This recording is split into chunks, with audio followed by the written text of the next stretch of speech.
Making my own list today. Listing your boy. Hey man, I had a look at the list. I don't like it. Gotta redo it. It's like 10 minutes before the show. Why would you want to rewrite the list? How's that my problem? I don't like it, you gotta rewrite it. It's your list!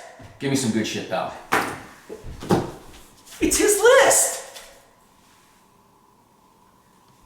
It's The List and your boy with Jimmy Van and Sean Ross Sapp. With Jimmy and Sean, sell pills for your dong. Make a fantastic song. Make a fantastic song. What's up, you guys? Sean Ross Sapp. It's List and your boy number 136. 136 of these? I know. Remember when we weren't even called List and your boy? It was just Fightful Podcast, Jimmy Van in the spaceship room. I remember I was just filling in because the full-timers weren't consistent and they were too expensive. They were very expensive. That's all this was. I was filling in for like the names that weren't consistently showing up or they were too damn expensive. That's all it was. Yeah, we had some expensive ones, and then they went on to join WWE and That's cool. We take UFC fights. And we take full responsibility for that. But hey, you know what? Yeah, we do. And it gave me enough content to where I could post a compilation of Matt Riddle shitting on Goldberg, which was fantastic to have. Awesome. I loved that one of our longtime viewers commented underneath it, and they said, as soon as Goldberg's name came out of Riddle's mouth, I knew Sean was sitting on a treasure trove of footage. And I was. So go check that out, guys. Interviews with Ali and Trish Stratus, Blue Meanie, Matt Stryker, all up on the site and YouTube. Show them some love. We have a Pinterest now, apparently. Melissa's the person to talk to about that. I only know it because I hacked my wife's to find wedding ideas for us. And we have a new Facebook group. Search us up. We've got a new Facebook discussion group that we're going to be pushing. But hot damn, Jimmy, we got lots going on. We do, and I want to start out today by giving a shout-out to Stipe Miocic because he taught me a lesson, Sean, again, about how everybody has a chance in a fight. And I am almost embarrassed by my behavior on Saturday night, so I owe an apology to Stipe Miocic, and I'll explain what I mean. And if you're not an MMA fan, I'll explain this in a way that you understand. So Stipe Miocic, he was the former UFC heavyweight champion. Last Saturday night, he had his rematch against the new champion, Daniel Cormier. The first time they fought, Daniel Cormier knocked him out with one punch. I very much admittedly thought that was going to be the case again. I thought that Daniel Cormier was just a much, much higher pedigree of fighter. And in the first two rounds of that fight, it looked like that was going to be what was going to happen again. Cormier was in control. It looked like it was a matter of time before he hit that one shot. I was watching the fight with friends of mine, and we were all admittedly poking fun at Stipe Miocic. If you're not a fan of his or MMA, he's a full-time firefighter in Cleveland, Ohio, even though he's a UFC fighter. And so we were saying things to the TV screen like, go back to the firehouse, and things like that. And then That's cheap. It's what we were doing. It's what we were doing. Because you know what I mean. It looked like it was a matter of time. Oh, yeah. Before Cormier caught him. And then sure enough, Miocic, he just warmed down. And in the fourth round, he knocked out Daniel Cormier, and he recaptured the UFC heavyweight title. I again take back everything I said.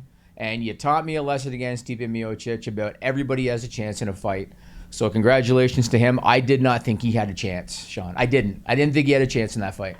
Congrats to Stipe for making Jimmy rewrite the list within 15 minutes of the show. And that's he why demanded I did it. rewrites, Vince McMahon style. Yeah. My God. Yeah. NXT to USA, do you want to just explain the deal from what we've heard so far? So, yeah, it's been talked about a lot. Obviously, they've had some dry runs in 2017. They've had WWE Week, all that stuff. NXT is going to USA. They're going there 8 to 10 p.m. on Wednesdays. There have been people that have just, like, moved to Florida, have been brought into the company, this was a reactionary move to TNT AEW. A lot of people will say, oh, well, they've been there forever. Come on. The only reason they're on USA is because of this. Would they have been eventually? Probably. Yeah. But they would not have hastily put this deal together. That is not even, like, subjective. Like, I've got people in WWE telling me this. I had people in WWE telling me this weeks ago. This is going to happen. They just thought it'd be FS1 instead. Yeah. Man, hey, I like the move. I think it's smart. I was telling Jimmy we're going to try to do a watch-along for that. Me, Warren, and Alex, but I like the move. It's a smart move from WWE. Why not? You've got a bunch of talent. You can do it. Go ahead and do it. I'll tell you who the big winner is, Jimmy. USA Network, who lost 2 hours of primetime programming on a Tuesday to Fox for $1 billion, and they are getting 2 hours on Wednesday, primetime television, at a severely discounted rate. And when I say severely discounted rate. And it's a rate that is good for WWE. It's good for USA. This is a win for everyone, WWE, USA, all them. Yeah, it might not be a win for the writing team, depending on how things go. Might not be a win for Triple H, depending on what they add to his plate. But so it's going to be September 18 because they want to get a jump on AEW, so they're going to get like a 2-week jump on them. They're getting an estimated $50 million a year. Obviously, this is the first shot fired in the war. People can say what they want. I saw a tweet that I think somebody sent to you saying what you just said. Somebody was like, well, what do you mean? NXT was on Wednesdays forever, so it's AEW that's piggybacking them. Utter nonsense. This is absolutely WWE reacting to AEW going on TNT. And if anybody thinks otherwise, in the past, Sean, we've talked about how there's these anti-AEW people because they're just so pro-WWE. And there's these pro-WWE people that are anti-AEW. It's amazing how people are blinded by that. I had someone act like because I said basically what you said. They were like, oh, well, you crucify WWE. And I was like, I did not nail Vince McMahon to the old rugged cross here. Like, here were the options. And when I say options, I don't mean like TNT walked up to AEW like, here, have your pick. That ain't how it works, guys. Monday against Raw. Yeah. Tuesday is no, that's NBA night. Thursday, no, that's NBA night. Yeah. Friday against WWE. Yep. Saturday, death slot. Sunday, death slot. Yep. That's it. Wednesday was the option. Yeah. So that was the best choice that they had because they're not moving Shaq and Barkley. Appointment viewing for me, a pretty casual NBA fan, I watch almost every game on TNT just because the setting that they've created. I love NBA on TNT. If I had the choice, are you watching NXT or NBA on TNT? I'm probably picking NBA on TNT even if it's some shitty game. That's how entertaining it is. Interesting. That's how much I like it. It's appointment viewing. Is it doing Walking Dead 2014 numbers? No. Yeah. But this was where TNT was going to put AEW, Wednesdays.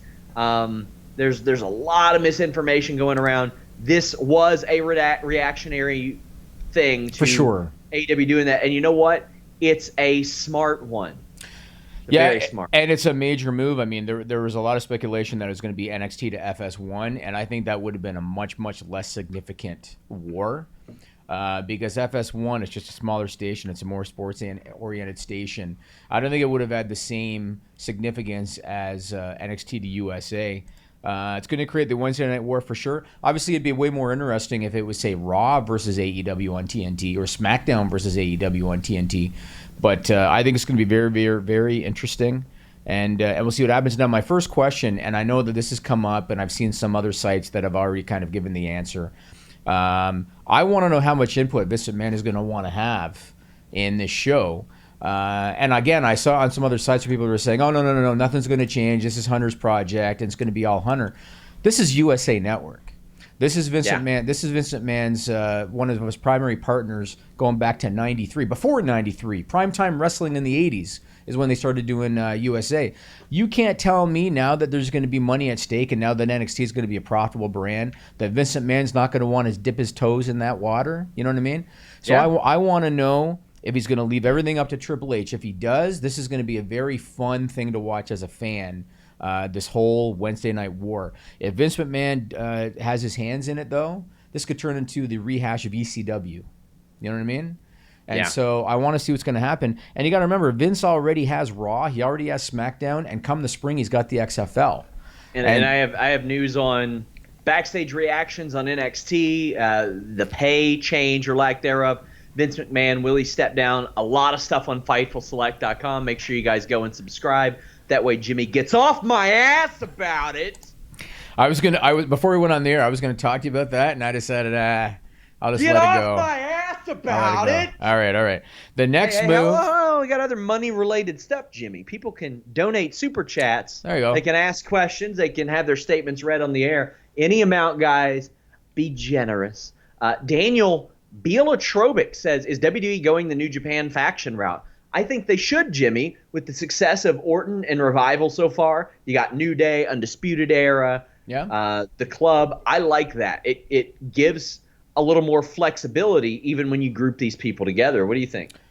They did it back in the 90s. They had the Nation of Domination. They had D-Generation X. They had Los Boricuas. They had all DOA, right? Yep, Disciples of Apocalypse. They had all of these factions that would all battle. And out of that came some single stars.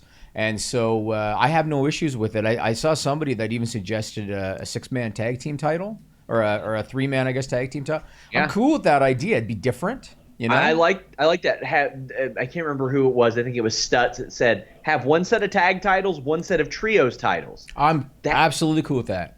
That makes sense. And if you want to keep the wild card thing going, let those championships be able to be switched. I'm cool with that. Yeah, I like that too. Sports 103 says, is it known how long TNT's commitment with AEW is? No, it's not. Mixes says, SRS and Jimmy, what's your favorite WrestleMania and why? I really liked WrestleMania 18, actually. Really? X8? Yeah. And 19. 19's probably my favorite. I'm going to say either number 3 because WrestleMania 3 was the first big stadium show. Andre Hogan, Steamboat Savage. You know, I have a soft spot for that WrestleMania. Or WrestleMania 17. WrestleMania 17 from start to finish was fire. It might have been the best in-ring WrestleMania that they ever had. I still remember a lot of stuff about that show. That's the first time that Undertaker ever did the finish on Triple H when he was in the corner and picked him up into the last ride. That was a good WrestleMania, so those two are definitely up there for me. There's another thing I want to talk to you about this whole, NXT on Wednesday night thing. This is something that's been talked about before, and I think that this is an opportunity to pull the trigger. I think it's time to cut Hour 3 from Raw. And I know we've talked USA about... won't let that happen. Well, I know, and I want to talk about it. I get it. I understand that it's money. I understand that Hour 3 for USA does between 2.5 million viewers a week. I understand that WWE's getting an estimated $265 million a year from USA for Raw. But this has long been my belief. Everybody talks about how wrestling is a hard sell with advertisers, right? Mm-hmm. And back in the Attitude Era when they were getting, 5, 6, 7 million viewers, it was a lot easier to sell to get eyeballs on the product in terms of an advertiser than it is when you're getting 2 or 2.5 million. I have always believed that third hour has hurt them. And I've long believed that a lot of viewers, maybe they'll tune in at 8 o'clock or maybe they won't because they know this is going to be a 3-hour show. And they don't want to commit to 3 hours. I think if they cut to 2 hours, it not only would it be a better show, I think ratings would go on the rise on Raw. And if ratings go on the rise for Raw, I think it'd be better for USA. I think it'd be better for advertisers. Yes, they lose that third hour with 2 to 2.5 million viewers, and that's going to be something they'd have to get over. But I almost look at it like it could be a trade-off for NXT in terms of WWE revenue. Because even though they're getting $265 million a year for Raw, you can't say that every hour is worth the same. You can't say that Hour 3 is getting whatever it is, $88 million, and Hour 1 is getting $88 million, and Hour 2 is getting $88 million. I don't look at it like that. I think Hour 1 is more valuable than Hour 3. I think Hour 2 is more valuable than Hour 3. And so I think that it's a decent trade-off. And again, in the long run, I think it would help their ratings. I think it would help popularity of the show, and I think it would help popularity of USA Network. So it's something that I would consider. I get what you're saying, Sean. It's money to WWE, and USA doesn't want to lose Hour 3 of. But can you imagine if someone tried to explain to a USA executive, all right, so you have that 2 to 2.5 million viewers on Hour 3. What if you cut that hour, but you might be looking at 4 million viewers for Hour 1 and 2 in a year? Yeah, that's the thing that you gotta. Somebody in WWE has had to, in the past, look at this. Like they've had to. They must. And weigh the cost of that third hour versus erosion versus oh man. I don't know if WWE's done it. Vince McMahon sure as hell hasn't done it. And I've even seen interviews with Triple H where Triple H has talked about how NXT's not handcuffed by 3 hours. Triple H has even talked about it. You know what I mean? I think it's been an albatross around their neck from the time they started it. I think the WWE was only looking at revenue. And I think it's hurt them from the very start, I think. And now we've got all these questions about Fox in the fall, and people are saying, oh, what will this do? What will AEW do? What will NXT do? Here's the thing. I don't know. And anybody pretending that they know what All Elite Wrestling's going to do on TNT, they're lying. Anybody that pretends they know what NXT is doing, probably lying, though we do have one episode to guide us in the past, and it did very good numbers. SmackDown, like, we don't know. One, it's moving to Fox. More people have Fox, cool, but what does that mean these days? Yeah, you're right. I mean, my God, what the hell does that mean these days? Also, it's on Friday. Yeah. Yeah. I'm stoked to stay home on Fridays like a super cool person. Real thrilled. Come on, Sean. Come on. You know what? Can't wait to take my wife out on a date on Tuesdays now. My God. I think that ultimately Fox is going to settle in on Fridays at around the same number that they're at now. Probably. That's kind of what I think. I think that they'll see a jump right out of the gate because they're going to be heavily promoted, and because the first show is going to be the anniversary show. I still contend that they're going to try to get hard to get The Rock. So I think the first show is going to do well, but I think you look at the bump that they're going to have in viewers and the promotion, but like you said, they're going to be moving to Friday. So I think that one's going to kind of wipe out the other. And I think they're going to settle in where they're at now, at around 2 million viewers a week. Whether or not that's enough for USA, I guess we'll find out. I don't know. One other thing about this whole NXT thing I want to bring up. How interested would you be as a fan, Sean? Because this can be done now in this environment. How interested would you be as a fan if Bill Goldberg does a run-in at Full Sail University and spears Matt Riddle, leading... Love it. Like, who wouldn't love that? You know what I mean? And now that they're going to be on USA and they're going to be a profitable brand, there's no reason why WWE can't do stuff like that. And the question would be, would a talent like Goldberg be interested? Would he want to, put himself in a situation with a guy like Riddle that he might not necessarily like, and in a venue like that? I don't know. Would he want to? I'll say this. Yeah, but money talks, though, right? Did you see any of the comments on that video I put out? No. They were rich, Jimmy. Yeah. One of them was rich. One of them said, Bill Goldberg's a 300-pound former NFL player. He'd mop the floor with Matt Riddle. And I said... Really? Really? I said... Because I literally posted a video in stunning 4K, mind you, about some of the fallacies associated with size and all that stuff. Jimmy, how many 300-pound UFC champions have you seen in your day that have had to cut down? Maybe one or two. Brock was the biggest. And Carwin, maybe? Yeah, Carwin was Carwin the champion? Maybe interim. Carwin, interim champion. Okay. And what happened to Carwin? He punched himself out in 3 minutes. Yeah, he did.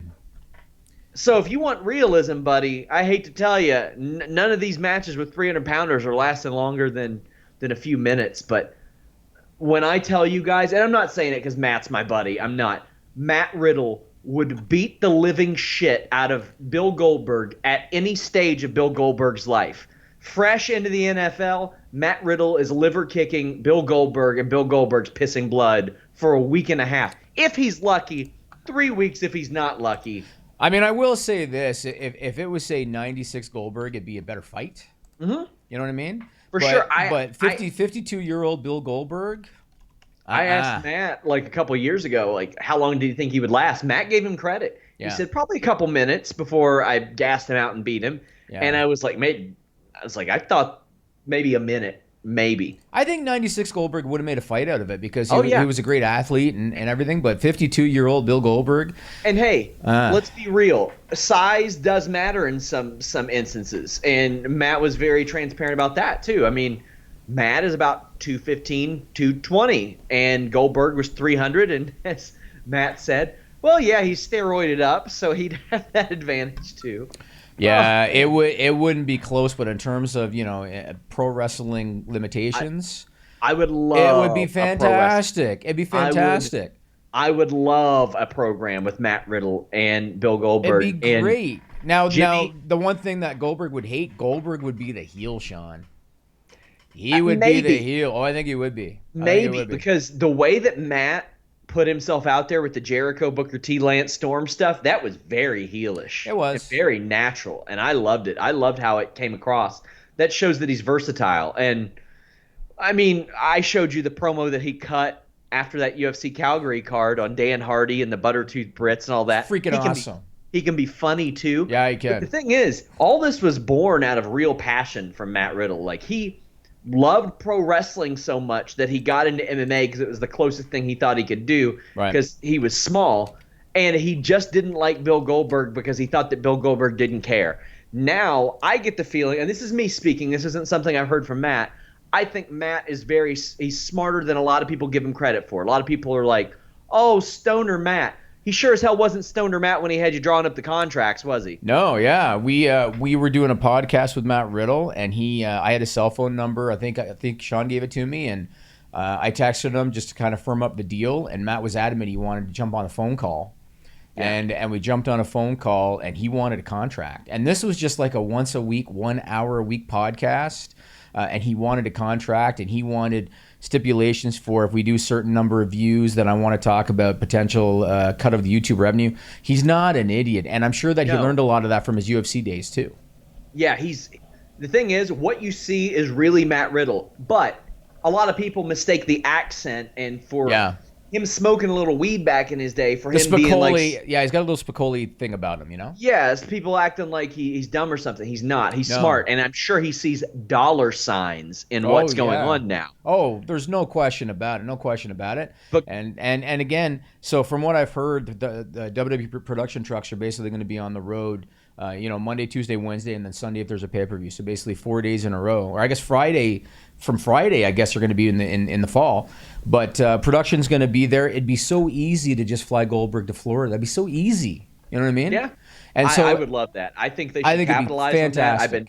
I've been talking to a lot of people about this. I'm hoping to have a story on it maybe this weekend about what I know, because the details are being kept close. I'll say that. But oh, man, I think Matt's very smart, and he sees dollar signs, and if Goldberg is smart, he will see dollar signs too. I know this is a different environment, and let's not forget, Goldberg was the guy that shot down everything Chris Jericho related because he didn't think it was believable, he didn't think it was good for him, and all that stuff. I would like to think that Goldberg has gotten smarter over time.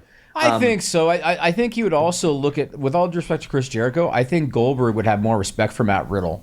In terms of his capabilities, because he's a former UFC fighter and because he is a little bit of a bigger guy compared to a Jericho.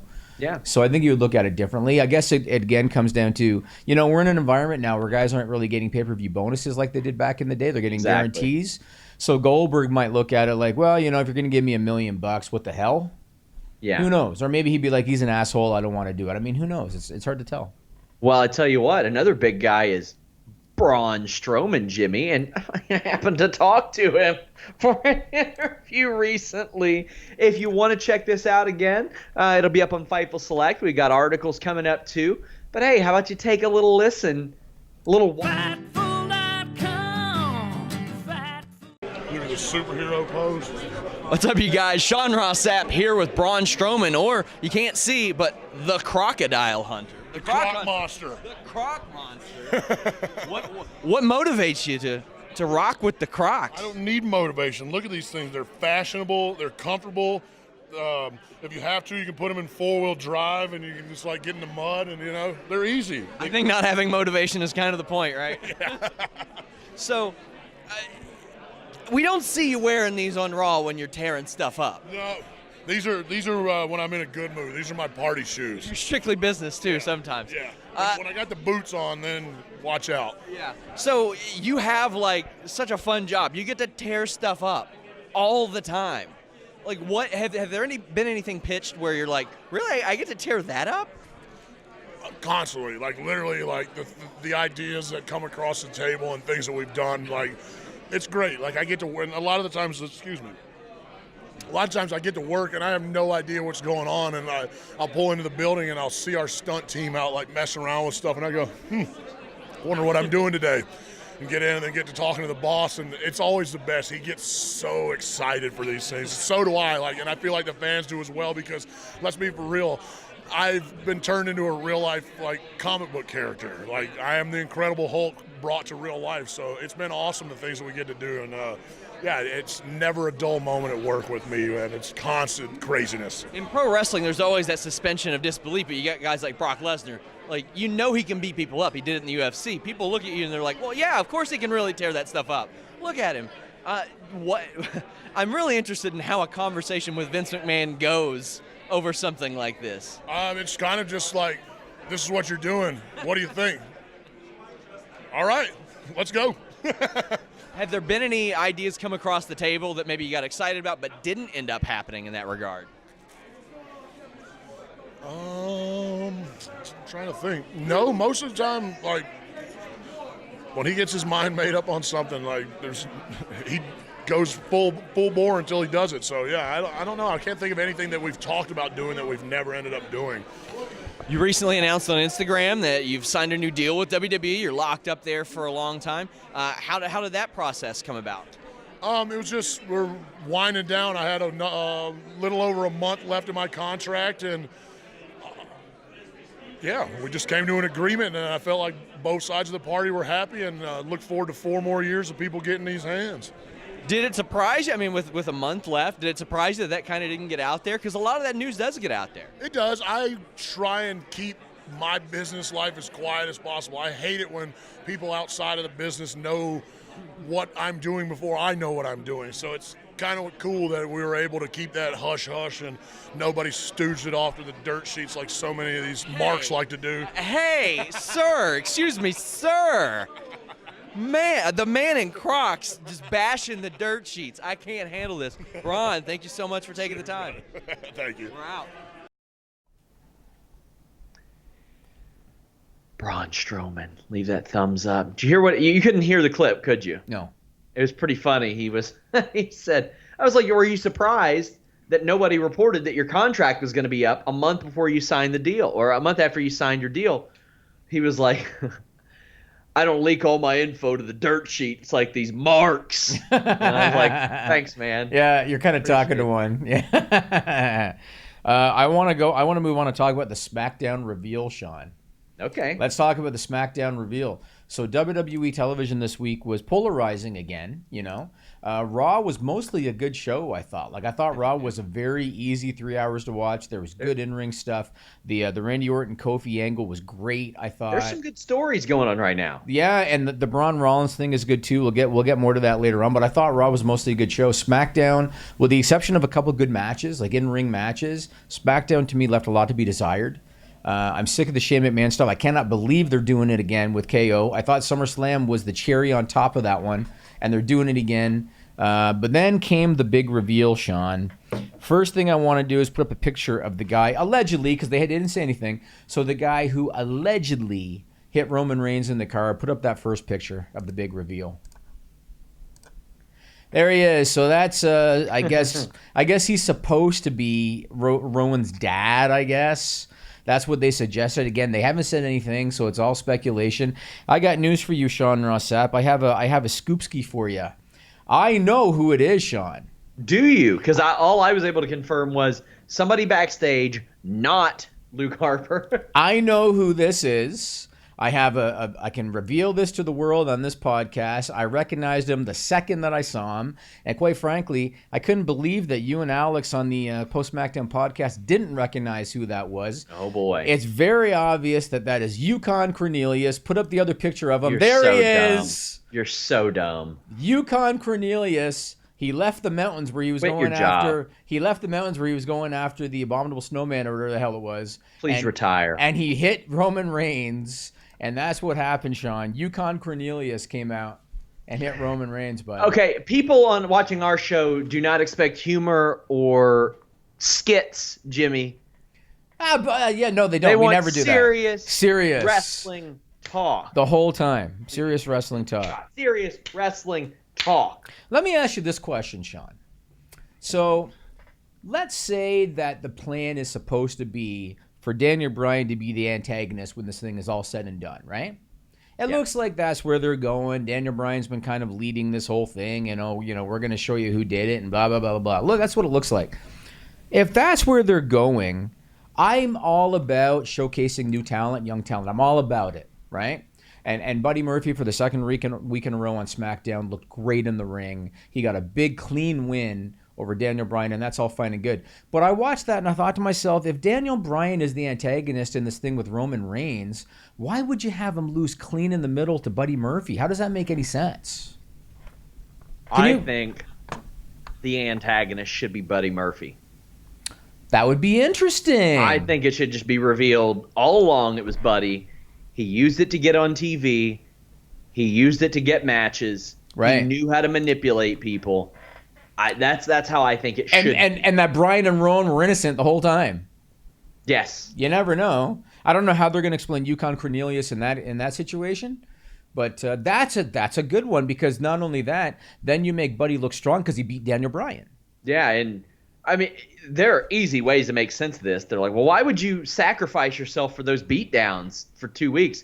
You could be like, I didn't get a beat down for 3 months before that. I could stand to take it. It got me further in my career. Right. Couldn't get on TV for 3 months. He had his first match on cable TV ever last week, Jimmy. Yeah. And now, by the time next week rolls around, it'll be 3 in a row. I would love that. I love a good whodunit, a good mystery. Where they messed up was attaching cameras to the things that were attacking Roman Reigns. We don't need that. Yeah, although I still don't understand where they got Yukon Cornelius out there, but obviously, please retire. Obviously, next week they're gonna explain it. I think Buddy Murphy makes sense, Sean. That's a good one, man. I hope that's where they go with it. I hope that's where they go with it. Now, one other thing, I mentioned this on Twitter this week, Sean, and we've talked before about how certain websites have certain agendas and all of that.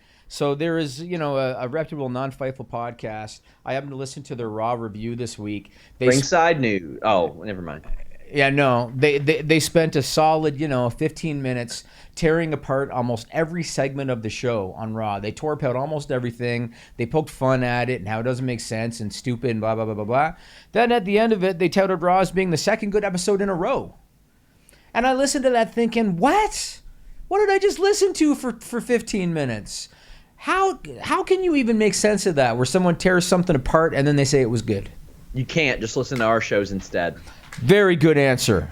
Very good answer, because I didn't understand it. Reviews. Objective reviews. I'm not crapping on anybody else. I'll be honest. I don't listen to anybody else's Raw or SmackDown reviews. To be honest with you, well, here's my line of thinking, and some people will think it's obnoxious or cocky or whatever. If I don't think we have the best version of a podcast, I'm not doing it. If I didn't think we had the best Raw or SmackDown podcast, I wouldn't do it. Jimmy, we had pitched an action figure podcast last year. Hawkins and Ryder came along. I took one listen. I said, I don't think we can do better than that, and I scrapped it. Right. If something isn't the best, then I don't really want it on the site. I think that you and I have the best back and forth, at least remotely. If we were sitting next to each other, I think the show would be better. I think a lot of people dig that.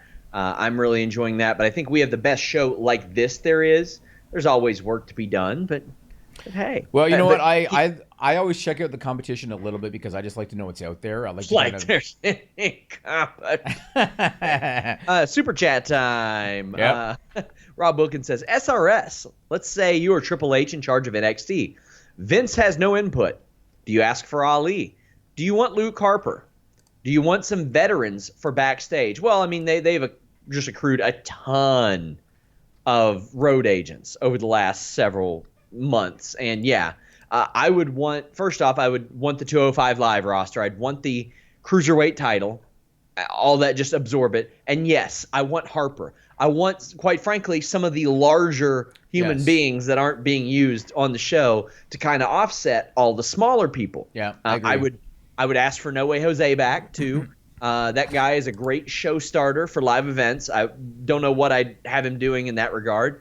I would maybe ask for the Ascension back too, because they have been worthless outside of NXT. No disrespect to them, but I would ask for them. Maybe ask for Rusev if they're not going to do anything with him, and that's probably about it. Maybe ask for Axel and Dallas, because Dallas has history in NXT, but I don't want to clog it up with too many guys that aren't doing stuff in WWE. We also have one from Aaron J's fan saying, Buddy saying, it was me, Roman. It was me all along. Yeah. Hey, sure, why not? Take the robe off of Yukon Cornelius, put it on Buddy Murphy, God and damn then it! do that. Yeah, that's a good Why way you to gotta go. bring it up a third time, Jimmy? Might be another few before we're done. Let's talk about AEW. So they announced their next tapings, October 23rd and 30th in Pittsburgh and in Charleston, West Virginia, respectively. Pittsburgh, they're going back to a university campus again. It's going to be at the Peterson Event Center. Capacity's around 12.5 for that, which is a pretty good-sized venue. And in Charleston, it's at the Charleston Coliseum. Capacity is at around 13.5. They're continuing to go to these traditional wrestling markets, which I really like. They're going back to a university campus in Pittsburgh, which I think is really smart because that's the demo that you want to target. AEW is a hot ticket draw right now, and I think that they're going to continue to sell out all of these first-time venues, the first time that they're coming to a market. Do I think they're going to continue to sell out in a few hours when they go back to a venue? No. But they're doing it the first time around, which is really strong for them. And they got more buzz right now, I think, than maybe NXT's got some buzz right now because of USA. But otherwise, AEW's got more buzz than WWE or NXT or really any promotion right now. You know, pleasantly surprised with the Charleston thing. I'm going to try to go to it. I don't know if they're going to do the scrums every week. Obviously, I ain't going every week. Yeah. Yeah. I mean, that means we'll have to film this show another day or preempt it or whatever whenever I try to go to one of those. But I'm like, I like that they're doing it. I didn't expect Charleston, West Virginia. That's 2 hours from my house. Yeah, I mean it's a classic, it's a classic wrestling town, especially. I like it. Yeah, so we'll see what happens. Now their next big show next weekend in Chicago, All Out. Sean Ross Sapp will be there. I will. What are your plans so far for All Out weekend, StarCast, all of that? I'm getting in the evening on Thursday. Next Thursday. All right. Thursday, I have Ball Out, the media basketball tournament, in the early afternoon. I'm hoping I can maybe get an interview in the morning, but I have a few interviews scheduled. I would like to get at least 5 or 6 interviews, decent interviews. This is a shorter trip. It's not, I don't have a studio at my disposal like in Toronto. There's not interviews set up there. Hoping to get the scrum stuff. I'm going to sit through the entire CM Punk thing. There's no way I'm missing that. I'm coming back on Sunday evening. Okay. And, hey, if WWE provides us similar access in November, I'll be back in Chicago for Survivor Series because they let us keep doing the media junkets. I'm going to keep doing them. Right. Awesome. And what are you most looking forward to from that weekend? Is it the Punk thing, or is there a certain match on All Out you're looking forward to? Or there's a couple things in particular. I've got one interview set up that I told you about that I can't really talk about because I don't like to put them out there until they're done. But there's a particular interview that I'm really excited about. The CM Punk thing I'm very excited about. I am excited to kind of place my colleagues, but the Casino Battle Royal, the women's Casino Battle Royal. I am very interested in that. You've got people I don't know how many times I've said on this show, I think Jazz could be the female PCO. I've said that I think that Eva Lise should be signed by somebody, regardless of whatever issues people think of her. I agree. And I want to see how this works out. I like that they booked a second women's match, Riho and Hikaru Shida. I think it should have been somebody else. I think it should have been somebody that people outside of the hardcore AEW fans know in a singles match, and maybe they could have been in the the Battle Royal. But that's the one I'm looking forward to and I'm interested in. But at this point, I haven't seen a bad AEW show, so I'm just kind of excited to take it in, and the environment is really good. Paige Jericho interests me. I definitely want to check that out for the first champion. But yeah, the women's battle royal. So I think the winner is going to then challenge for the women's title, right? The winner is going to be one of the contenders for the women's title. I think that's what they said. So on one of the tapings coming up. Yeah, and I like that they have advertised and subsequently booked a lot of their show ahead of time. Yep. For several of them. Top contender matches, tournament matches, title matches. That's smart. That's good. That gives people that are buying tickets to watch your show, they know well ahead of time that they're going to have something worth seeing. Also, bet you anything they don't bury Britt Baker in Pittsburgh like some places do. I mean, to me, if you go see somebody who's a local, you want to see them do well. That maybe encourages you to come back. I agree. And if they go to Oklahoma City, they're not going to bury JR either, you know? Yeah. So, yeah, I think it's a good thing. They also announced that they're going to be doing a 1-hour special on TNT next Friday, August 30th at 10 o'clock Eastern Time. I saw a little write-up about it, and they promised wrestling action, but I assume it's just going to be highlights and stuff. They're not doing anything live, are they, that you know of? I don't believe so. Okay. Well, very interesting, man. Next weekend's going to be cool. I'm looking forward to what you can do with all the footage, because Sean had so much footage when he was in Toronto that he was worried he was going to run out of space on his memory cards, and he was like coming here to upload them to the computers. Oh, I've got plenty. I do need to get a new memory card because I learned that there are different types of SD cards that record at different speeds and different powers that handle 4K a little bit better. I mentioned to Jimmy, I actually upgraded my camera since all this. I mean, I rock with a little handheld, but as Jimmy knows, it's a very powerful handheld camera. It's a 4K really camera. Good. It is. It's really, and really it good. takes a long time to render all these, but yeah, I've got space. I'm good. I'm going to order another memory card and maybe even maximize that a little bit more. Awesome. Okay, Brady, let's go to Stupid People. Stupid people is what this segment's called. You might wonder why we do it. It's not about wrestling at all. Used to be WWE's weekly usage of stupid nicknames, which we did hoping they'd stop giving wrestlers lame names. But it didn't work, so we gave up. In the new segment we came up with is Stupid People. Stupid people, stupid people. Duh.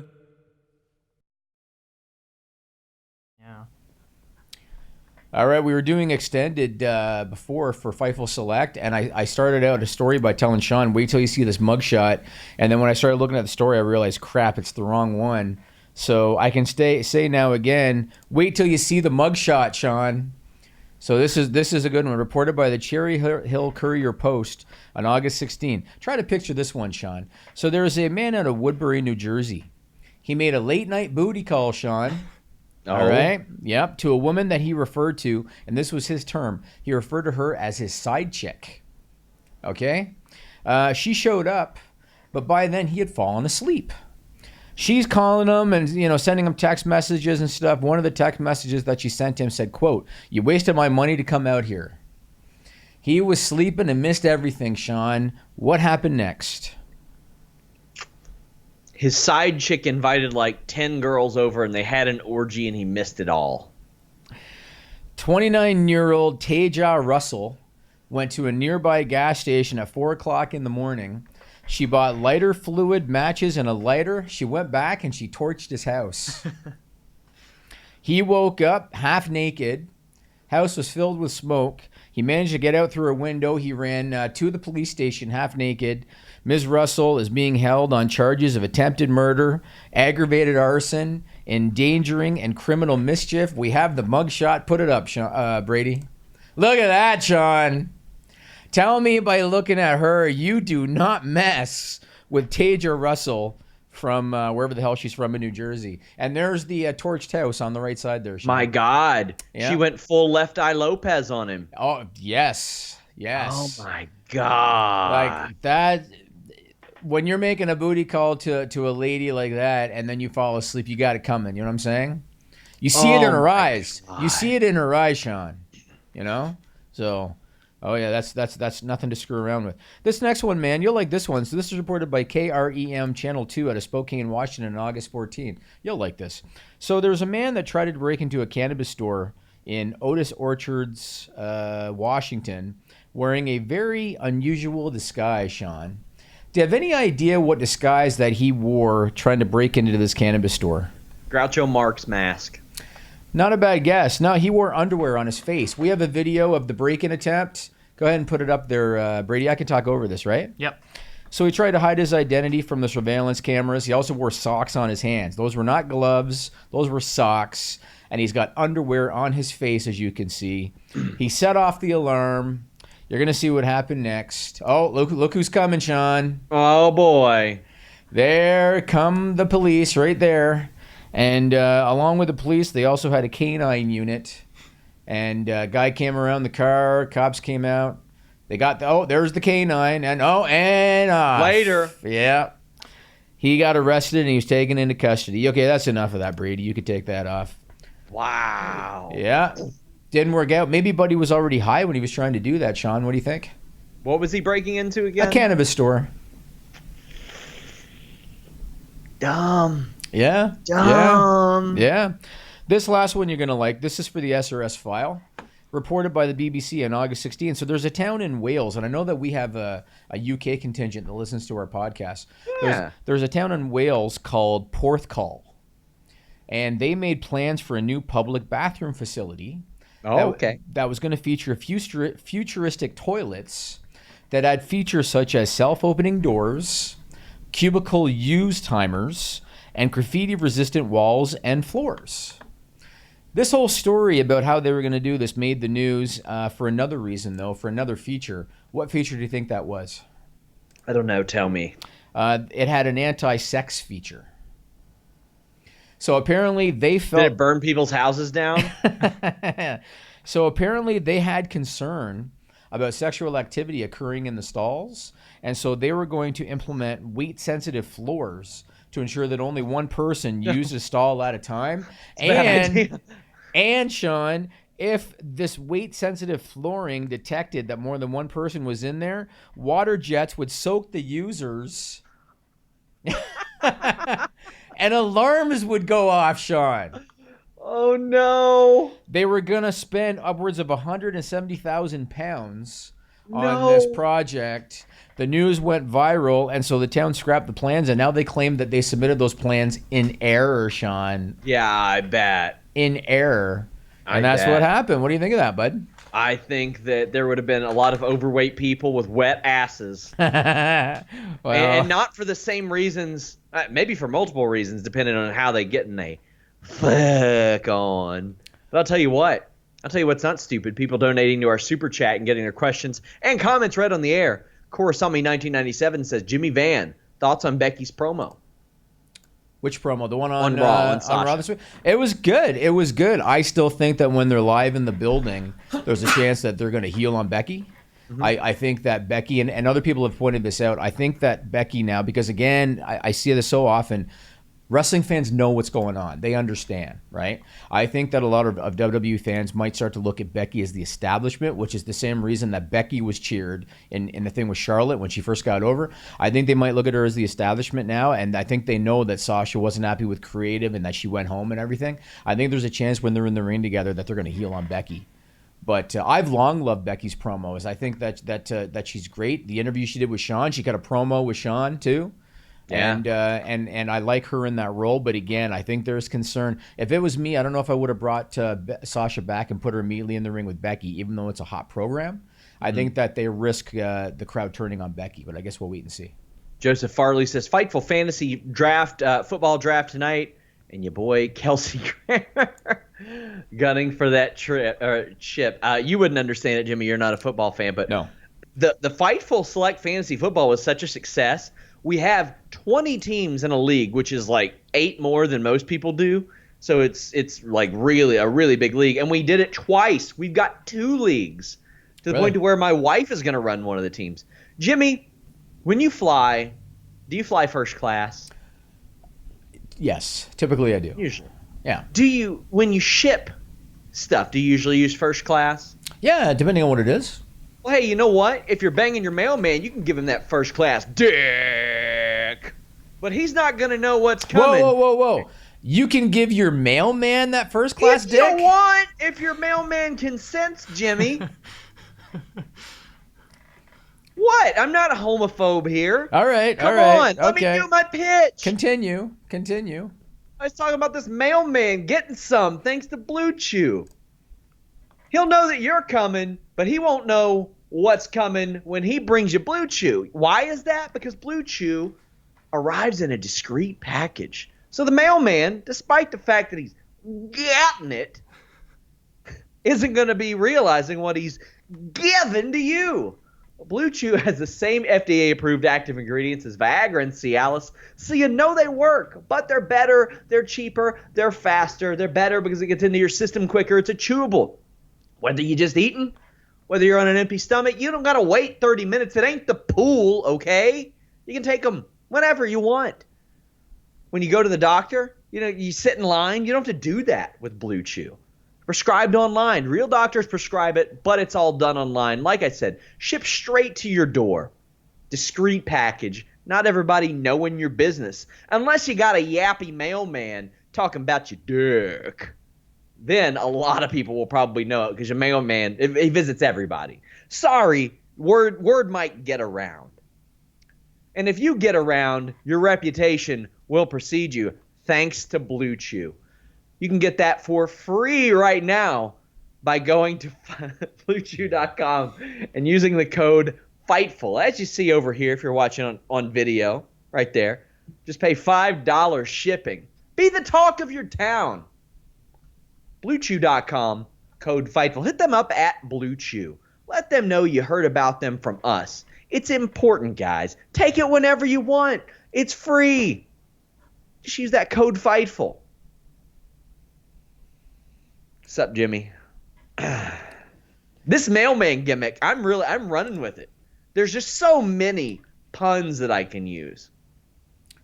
Brady, let's put up the King of the Ring bracket. You have that King of the Ring bracket handy? Yes, I do. Put that up. Whether you're going one round or you're going the duration of a tournament. Go ahead, Jimmy. Let's talk about this tournament. So far, Samoa Joe has moved on to the next round. Cedric Alexander has moved on. That's on the left side of the bracket. Then on the right side, Elias, due to the Shane McMahon bullshit, and Andrade moved on over Apollo Crews. I got to tell you, Sean, I feel like WWE is pushing this King of the Ring tournament harder than the last few that I can recall. I love how they're pushing it. It seems like one of their buzzwords is launching pad, because they've said it several times on commentary, launching pad. And I just really like how they're promoting it. It feels special. It feels important. It feels like the winner's going to get a big push out of it. And you know what I also like about it is that now there have been suggestions about a tag team, Kings of the Ring. The Street Profits suggested that. Queen of the Ring, Bayley suggested that. And I say, why not? Why not do a tag team tournament with men and women if they want? I love it. Kings of the Ring, Queens of the Ring, and then a female Queen of the Ring tournament.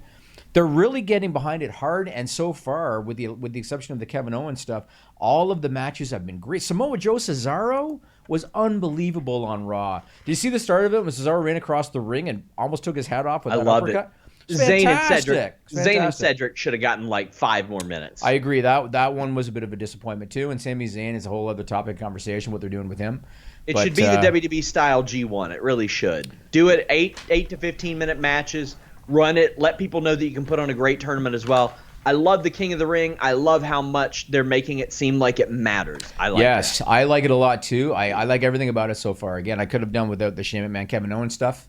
Otherwise, I like everything about it. What do you think of what they're doing with Braun and Rollins, the storyline? Braun is the natural next guy. He's the only person that is consistently strong on that show. I don't want them to turn him. Let him be who he is. Let people decide. There ain't nothing wrong with that. I like that. They got to build some more people as stars, because then what? They're going to do this 5 or 6 times? Right. Probably. But we'll see how it goes. I like the idea of it, though. But 3 brands, you better build some top stars, and you better protect them. Drew McIntyre was there 9 months ago. Then you beat him over and over and over again. Yep. Samoa Joe was too. Remember Samoa Joe, Brock Lesnar? Samoa Joe's been there several times. Joe was there, especially after the Brock match. The winner of the King of the Ring could be there. Yes, I agree. Well, you know what? I said this on social media too. Braun, Rollins, it very much reminds me of Hulk Hogan, Ultimate Warrior from 1990 in WWE. I see a lot of similarities, except that Braun's not a champion. But otherwise, both top baby faces. Both top guys. In the case of Hogan and Warrior, it started with the Royal Rumble that year, if you remember. They had a moment when it was just the two of them facing off, the two top baby faces on the show. Then they did a thing where one saved the other from a beatdown. I think it was Earthquake and Dino Bravo. Then the very next, Saturday Night's Main Event or whatever it was flipped, where the other guy was getting beat down by Earthquake and Dino Bravo, and the other guy ran out to save him. And then it led to the title for title match at WrestleMania 6. This is very reminiscent of it. They did the same thing where one guy got saved, and then this week Braun got saved by Rollins. Same exact thing. The only issue I have, my only complaint, is that WWE always is just not patient enough. They do this all the time. It would have been enough for me, Sean, to have them standing in the ring with their arms up and have Braun look at that title and do nothing else. You know what I Yep. mean? He looks at the title and then they leave it there because people aren't dumb. They can see it. Instead, they have Rollins acknowledge it and say, yeah, we'll do that later. We'll do that later. So you've already kind of taken the fun out of it because you already know that's where they're going. But otherwise, I really like it. Them winning the tag titles, I really liked a lot. And I'm sure they're gonna lose them because one's gonna either turn on the other or one's gonna disappoint the other or something's gonna happen. But I hope, like you said, it's fine for them to jaw back and forth and argue and fight. They can do it without turning one of them, just like you said. And so I hope that they keep them both as baby faces that just happen to not like each other. I mean, there's nothing wrong with that. Yeah, I like it. It makes sense. They're two really good talents, and Braun has been kept somewhat strong even in his absence. So Right. I'm there for that. I dig it. Yeah. So you know what today was? This is a big day, Sean. We're doing this 9 days for my birthday. What are you getting me? We're doing this on August 21st today, Sean. This was a massive, enormous day for XFL football because today they announced the team names and logos, Do Sean. we have to? We're going to go real quick. So first, they've got the Tampa Bay Randy Ortons, which I don't know how that's going to look on a jersey. What do you think the Tampa Bay Randy Ortons is going to look like on a jersey? It's interesting. They're called the Vipers. They have the Seattle Ricky Steamboats, otherwise known as the Seattle Dragons, which is kind of a bit of a head scratcher. Some of them are okay. LA Wildcats is okay, but you being from Kentucky, and of course there's the University of Kentucky Wildcats. How do you feel about that, the LA Wildcats? I don't like it, but it's like one of the most used names in college sports, and hardly anybody uses it in pro sports. In pro sports? Also, I feel like I'm done giving the NCAA any of my money. I'm going to watch the games and stuff, but I'm not going to go to games. I'm not going to buy merchandise, anything like that. I feel dirty until those kids get paid. Yeah, and I'm with you on that too. The DC Defenders very much sounds like a comic book thing. Somebody pointed out to me on Twitter that Marvel has a Defenders group, and DC is a competitor to Marvel. So they got this comic book thing with that one. I don't know. Nah, Jimmy, they're defending the flag of America from all these liberal cuck snowflakes. Is that what it is? Kneeling All for right. the anthem. Then there's the New York Guardians, which whatever. Sounds a lot like the Defenders. It does sound a lot like the Got a little- Defenders. Yeah, the Houston Roughnecks isn't bad. Dallas Renegades, meh. To me, my favorite personally, the St. Louis Battlehawks. That sounds cool. I like Battlehawks, man. I've never heard Battlehawks. That is kind of cool. Yeah, that The hell one is I a kind of like.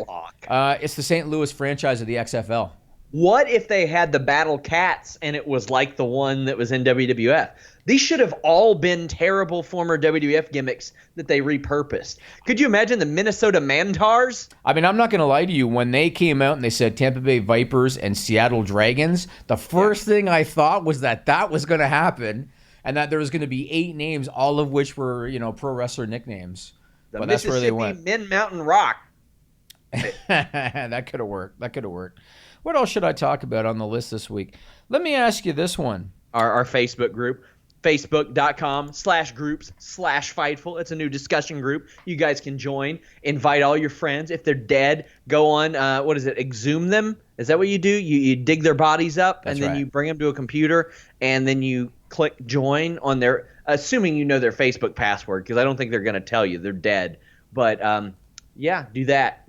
Facebook.com/groups/Fightful. Kurt Angle told Ariel Helwani that Brock Lesnar still wants a UFC fight with John Jones. Do you buy it? Yeah, but here's the thing. I don't know how much this is out there. Brock Lesnar has not been tested since Dana White said that he retired. Right. That is a little bit unusual because USADA doesn't make any bones about it. People that are highly suspect, they test more. Right. And Brock has not been tested since his quote-unquote. Right. And boy, John Jones would whoop his ass. Yeah, he would. I was going to say, with all due respect to Brock, as you know, that I love Brock in the ring, in the wrestling ring. With all due respect to Brock, it'd be a long night for Brock Lesnar in the cage with John Jones. Way more competitive than Riddle and Goldberg. Though. Yeah, a little bit. Yeah. I guess one more thing for my list this week. I'm a fan of Hot Ones.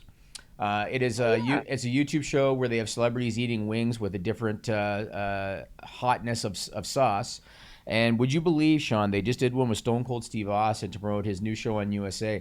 Last I looked, Sean, it had almost 9 million views. Surprised. 9 million views for Stone Cold. My hope is one day we'll just crack through this glass ceiling that exists. Like there are aspects of social media we haven't quite figured out that will quite honestly, some of our interviews will end up doing 50, 60,000 views, I think, in the future. But, I mean, there's some stuff we just haven't figured out. Hey, anybody wants to help us? I'm open to listening. But there's stuff that I'll see like a pyrotechnic professional examines movie explosions, and I'll look and it's been out for 4 days and it's got like 15 million views. Right, I've seen some of those too. Damn, and they're very good videos. Right. It's a matter of algorithm, previous success, production values, and Hot Ones is awesome. Hot Ones does great stuff. Love that show. I was never a fan of Charlize Theron as an actress until watch her new movie with Seth Rogen. Okay, all right. It's good. It's funny. I never disliked her, but I just wasn't a fan. And I saw her on Hot Ones. She was you fall in love with Charlize Theron. Watch her on Hot Ones. She was awesome on that show. So I can tell you like show. a lot of the same movies that I do because I'll quote things and you'll know where they came from. Right. And most people don't. The new movie, I think it's Long Shot with Seth Rogen and Charlize Theron. I really like that movie. Okay. I'll check it out sometime. Guys, how about you all leave a thumbs up? Every time you come here, just go do it. Find videos from 3 years ago. Leave a thumbs up. It really helps. Last week, I had told you guys, hey, if we get to 400 thumbs up on the Raw podcast, I will drop for free a Fightful Select retro review for the pilot episode of SmackDown. That is coming in a few weeks because you all got us there. Go ahead and do that. When you're watching this show, leave a thumbs up. Even if you're in the live chat, leave a comment because that lets YouTube know that you care what we're doing. But hey, if there's anything in particular, like say you get to a certain segment, leave your thoughts as you follow along the show on our comment board below. Me and Jimmy get very interactive in there. Sometimes I come in there right behind Jimmy. I don't tell you who I am, and I make people very confused, and I like that. That's how I like to operate, Jimmy. I don't know what it is with Sean. I always wanted to come right behind me. I don't get it. It's like I'm your mailman or something, Jimmy. Something like that. BlueChew.com code Fightful. That was uncomfortable, Jimmy. That was uncomfortable. More so for you than for me. What do you got going on this week, Jimmy? I am going to my cottage with my family. Oh, fancy. My in-laws are going to house sit for me since I have the cat that you met. So my in-laws are going to house sit. I'm going to the cottage. It's going to be my son's first time out there. That's going to be fun. Oh, that's cool. Go to my Instagram, guys. I don't usually put that out there because it's not – I didn't really post a lot of wrestling stuff before, but I got a cool picture of Jimmy's cat with its head completely in my custom Air Max 1s. That was a time. Jimmy, I actually have time off this weekend. There are no wrestling events, like major ones. And there's just a Bellator show, so I don't know what the hell I'm going to do. Do you want me to hit you up with some assignments? We're out. Subscribe to Fightful on YouTube for the latest exclusive podcasts, interviews, and news across boxing, MMA, and pro wrestling.